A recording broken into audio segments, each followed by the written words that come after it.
Hello, I'm Chris Bogue. I'm a writer and video prospecting consultant in Chicago. I write mercifully short content that drives revenue for business and sales professionals. You can find me at my website, christopherbogue.com, or on TikTok at Chris Sells His Soul. The best piece of advice I ever got was actually when I was in college working in a restaurant. And it gets really hectic in a restaurant. People are angry, but bartender always told me whenever stuff was going wrong, they're just people. They're just people. And anytime I get overwhelmed in life, I remember that. They're just people, and people can understand. Ooh, they're just people. That's pretty simple, man. That's Mm-hmm. pretty simple. So how is that? Now that we're kind of almost through this craziness of the world shifting around and almost to, I guess, what we might consider new. How are you using that, man? How are you using that they're just people as you produce these awesome videos? Yeah, that's a great question. So this transition to COVID was great in terms of like how I changed my work because I've done sales for the past 10 years, sales and account management, and I never really cared for the corporate culture. I never really cared for the loud people in shoulder to shoulder in a call center. And when I had to sell on Zoom, I realized that I'm selling to people in their living rooms, right? I'm actually in their home with them. If you think about it, we are in our respective living rooms having a conversation. So when I coach professionals, when I coach corporations, when I'm working myself, I don't work on things like projection, and vocal tonality and all this stuff that they told you about when you're trying to project to a giant room where you got to hit the seats in the back, right? The beauty of selling on video is that you can just talk in your normal speaking voice, and that is the big thing that comes across in my videos. Is I'm not projecting. I seem just totally at ease because I am. Wow. That's interesting. I hadn't considered that, Chris, that the difference of the "Hey, I'm Phil Gerbishak and you must buy my shit" is very different Oh, than we can say shit here. Nice. sure, yeah, it's my show, dude. I don't really care. So yeah, for sure. But I mean, truly, it's so interesting to think about that. I mean, you still right. The microphone has to be close enough that people can hear you, and I'm reaching up right and grabbing my microphone here. But otherwise, I mean, projection you can amplify that, and I would argue that's the same way on stage, but people have missed that because they see that in the back. So, okay, you get that. You are comfortable. Chris, tell me about a time when you sucked on video, man. This can't always have been natural for you, unless you're Oh, like some Liberace or something here. yeah. So I've done a ton of crappy videos. That's the thing is like when you just make content constantly, like my videos are full of mistakes. I just don't acknowledge them. But yeah, I did, especially when I was first prospecting on video. It was just I don't know. It's trying to think like a very specific example. Like I have a lot of practice is the thing. I was on TV for a little bit. Steve Harvey of the Steve Harvey Show commented famously on my deer in the headlights look because I was dating a random stranger as part of like this reality TV show endeavor that I found myself in. But yeah, I was kind of famous for this deer in headlights look. And I was always famous for being kind of really intense. Actually, you know what? I can think of the perfect example. I went back and I watched a video of myself when I was 11 years old. And I got in this thing to talk to NASA. They were launching the International Space Station, and I won a competition where I could speak and I could ask NASA a question through this ham radio setup. And I watched the video. We had a reunion recently, and I looked there, and I was just terrified. I was terrified. My eyes were just. I was. You could tell I was nervous, and I just kind of blurted out my line with this really forceful energy, and then I kind of awkwardly shuffled aside. And I watched that video again about a year ago, and I said, "What is that? What is that fear? Why was I so afraid? Why does that fear follow me around?" And yeah, it was the fear of failure. It was the fear of like maybe I'm not good enough. Maybe those other 10 kids in the line are going to do the line better than me, and maybe I'm not so great after all. Maybe everyone's going to see that I'm not very special. And once you fail a lot and you've gone out there, you've dropped and you've hit the net enough times to realize like, oh, you know what? Even if it's not up to my personal standards, people don't know.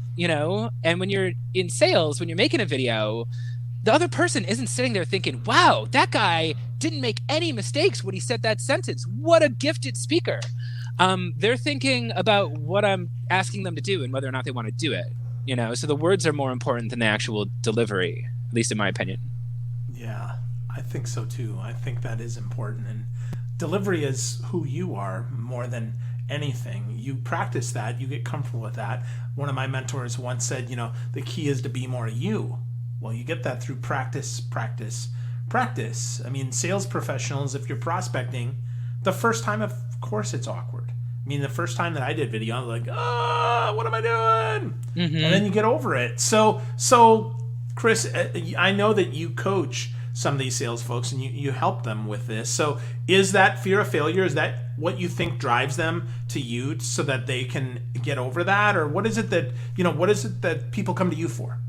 I fix two problems, right? The two problems that hold everybody back from making the videos: stage fright and writer's block, right? So either you don't know what to say or you're uncomfortable saying it.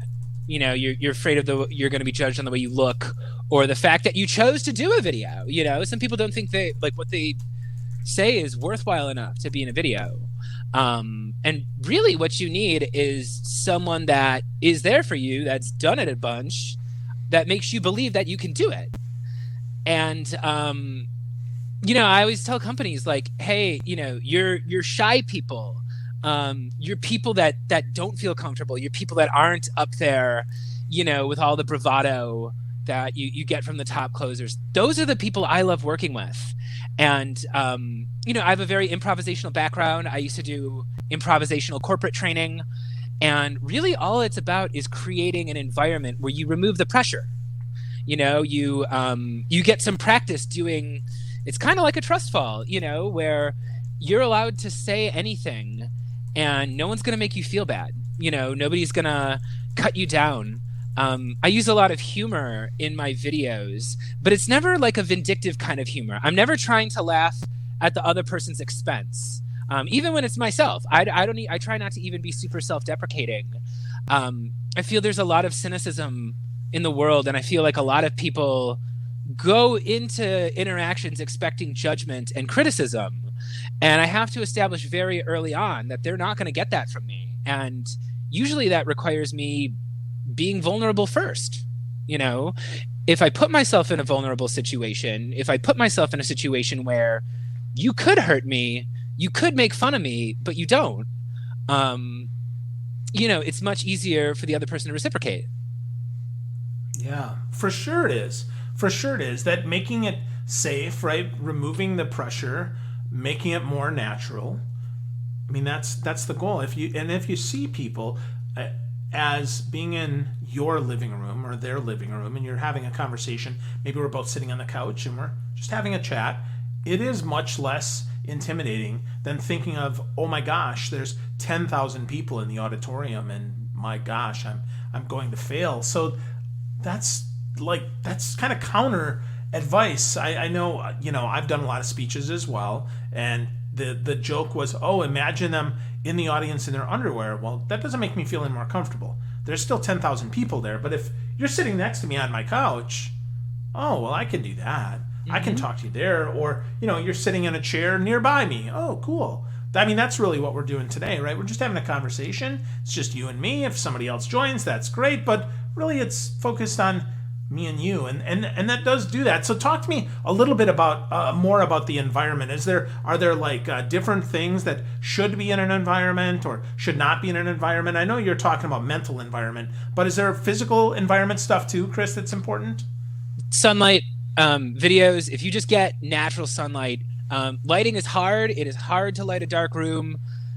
If you want to do it right, it's going to be burning hot on your face. It's like, as long as you sit in a place where the sun can be on your face, you can get a good shot. And then the big physical thing that it seems obvious to me now, but I didn't realize when I started, but a friend of mine who's a mentor, who's a YouTube star, reminded me, he's like, make sure you flip your camera so you're looking at the lens and not the viewfinder. Look at the back of your camera and look at that lens, because then you can't see yourself. And so often what holds people back is their hang-ups about their own physical appearance. there's a natural hesitation that comes in when we have to put our image out to the public, right? Like, what if they're going to reject us? What if they're going to tell us that we're not conventionally attractive enough? And when you flip the camera around and you can't see yourself as you're recording the video, you are just looking straight into that lens and no one is looking back at you. So the irony is, if you make a good video, it might get out to 100,000 people, but you're not sitting there staring a crowd of 100,000 people around. You are sitting there by yourself. And in my training, we just let the tape run and you do as many takes as you want, right? And usually we have to go through a little bit of confidence building. I have my camera off so they can hear me coach them, but they cannot see me. So they're not reading into my facial expressions. They're not thinking about my judgment.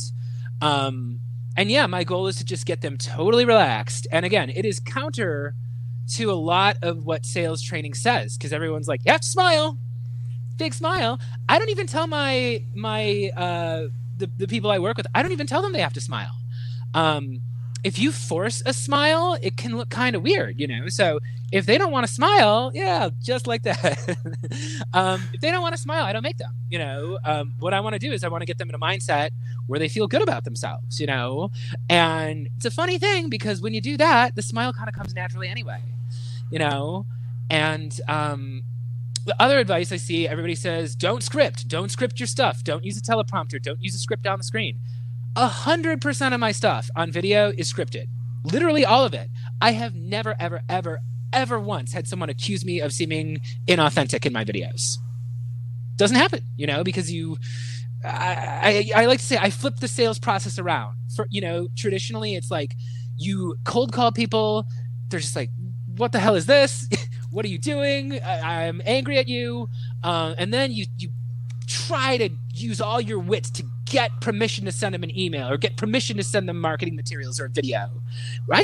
I flip it backwards. I start on camera, and instead of thinking, how am I going to grind out 100 dials?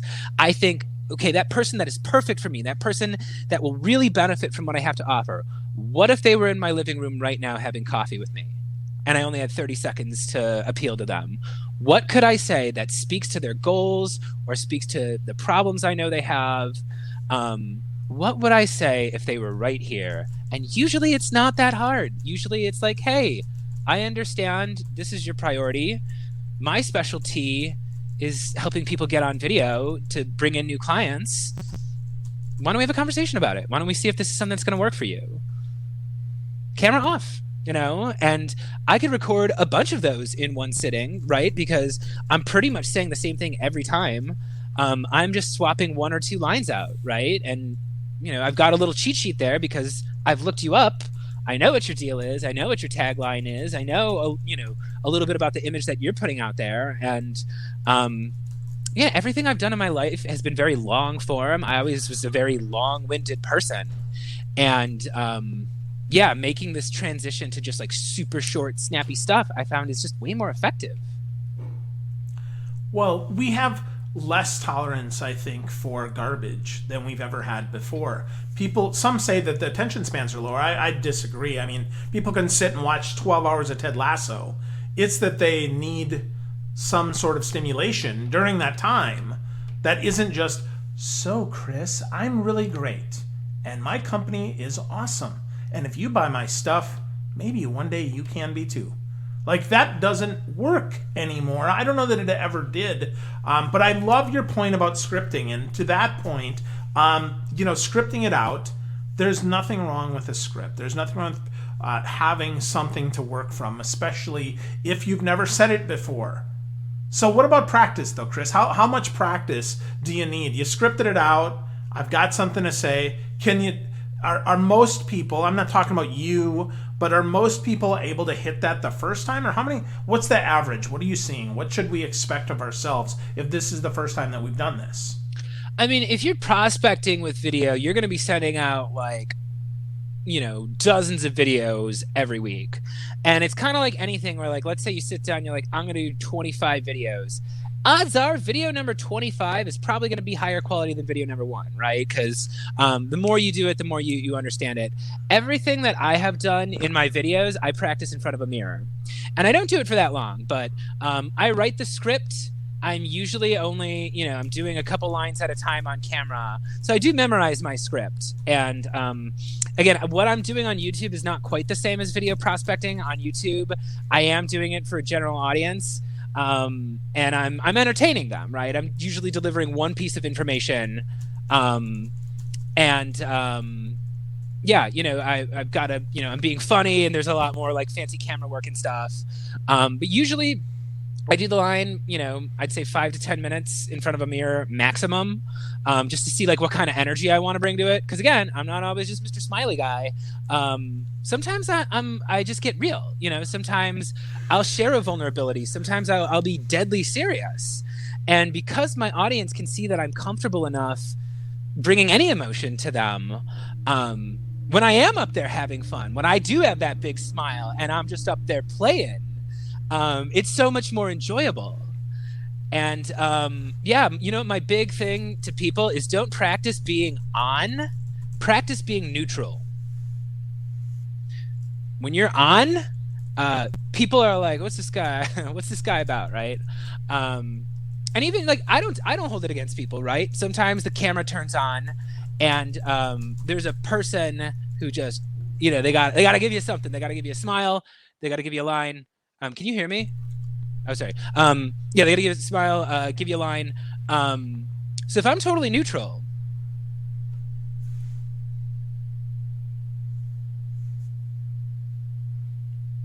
and now I can't hear you.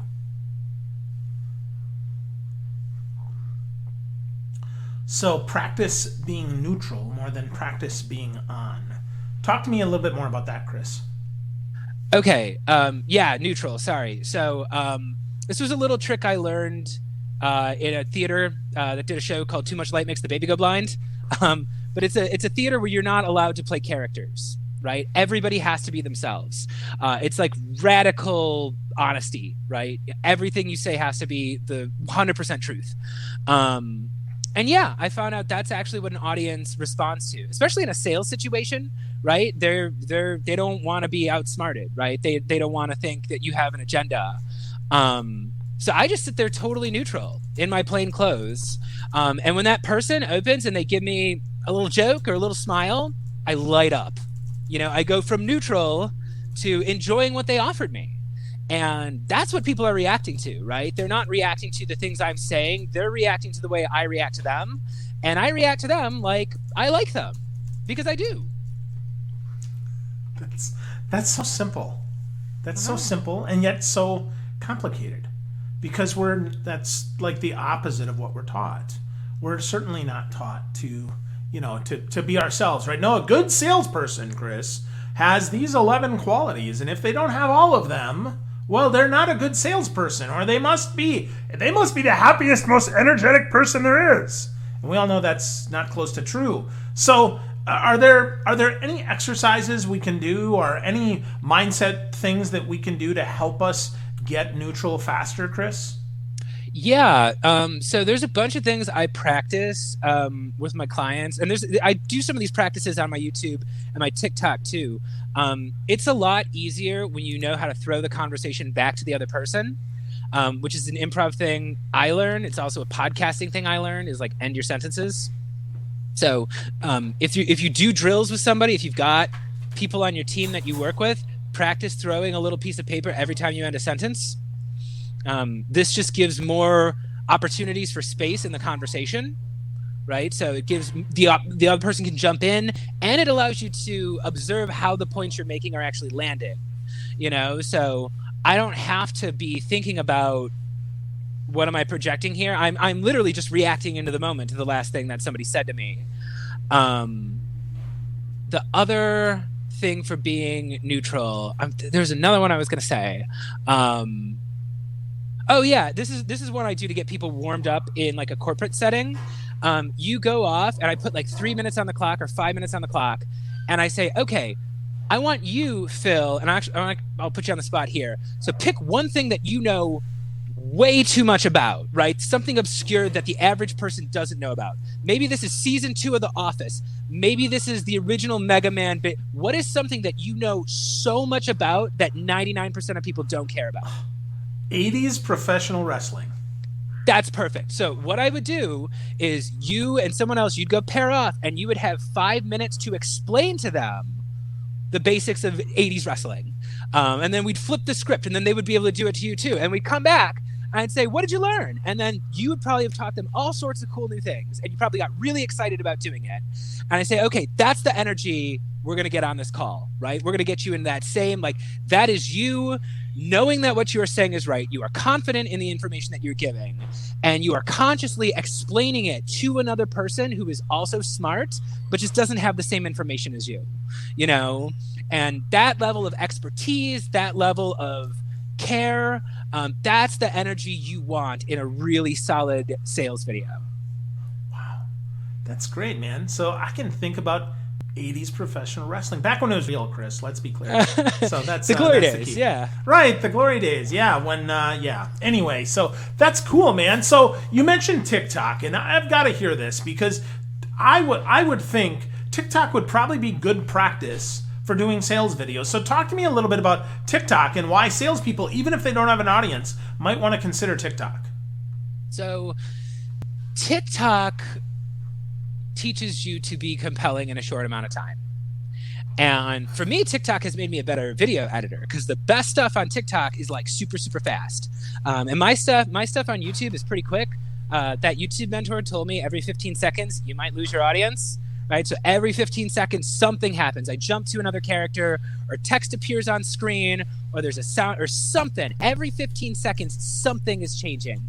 And on TikTok, that's the same thing, right? It's like, the quicker you are, the better, the better your video is probably going to do. Yeah, I can't really describe it other than like it is. I mean, it's basically like people are turning their lives into like little music videos, right? And that's really cool. My thing, my thing that's blowing up right now is like I did the Wolf of Wall Street challenge, right? The sell me this pen. And my style, and this is what I recommend to everybody too. This is a thing I learned in improv. Showing is better than telling, and discovering is better than showing. So what I try to do in my videos, I don't tell you about a concept, I put you into a situation.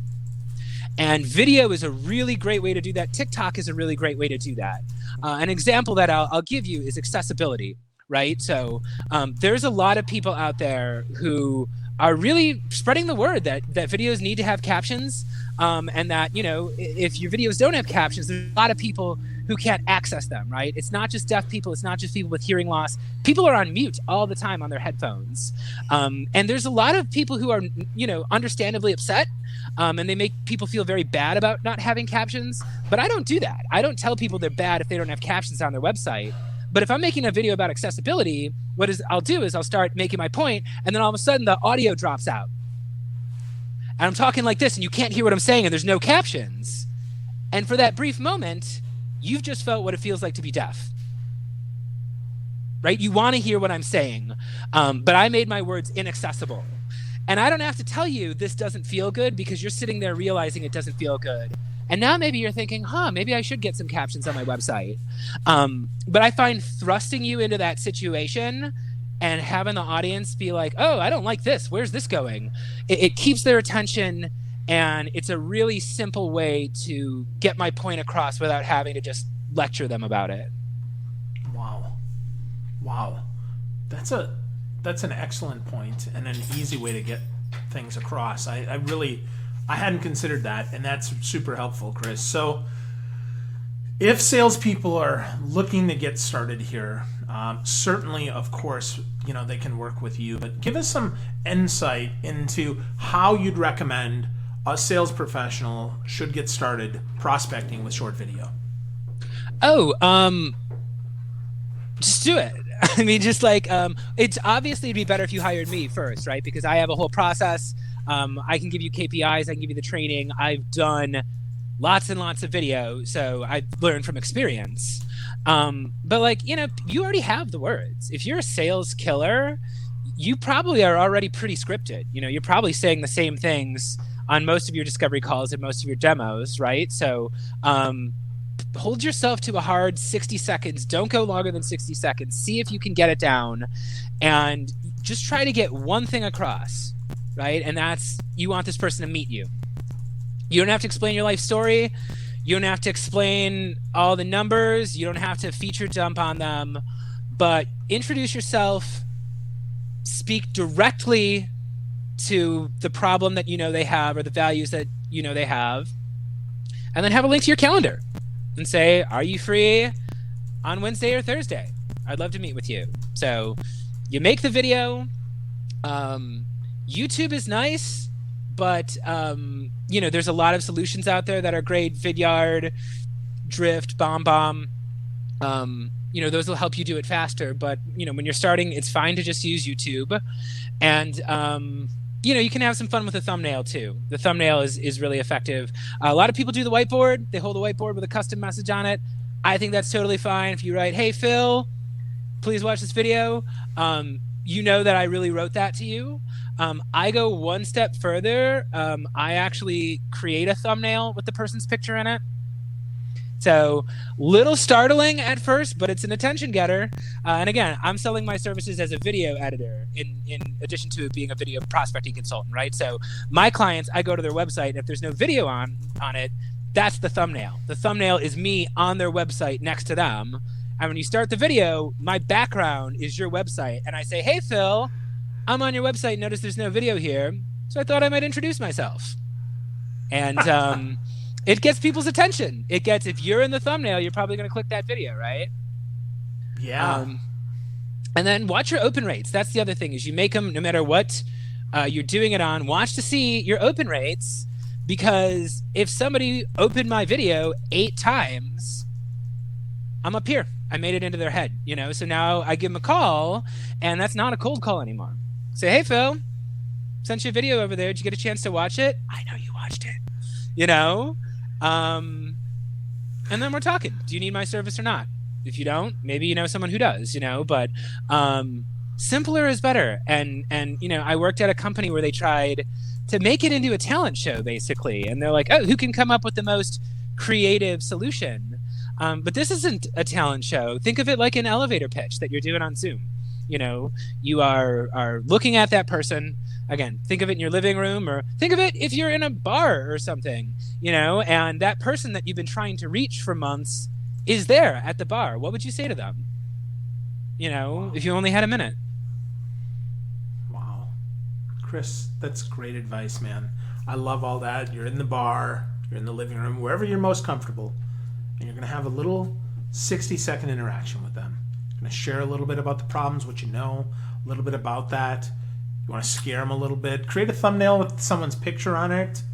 I love that. I love watching how many times people open that.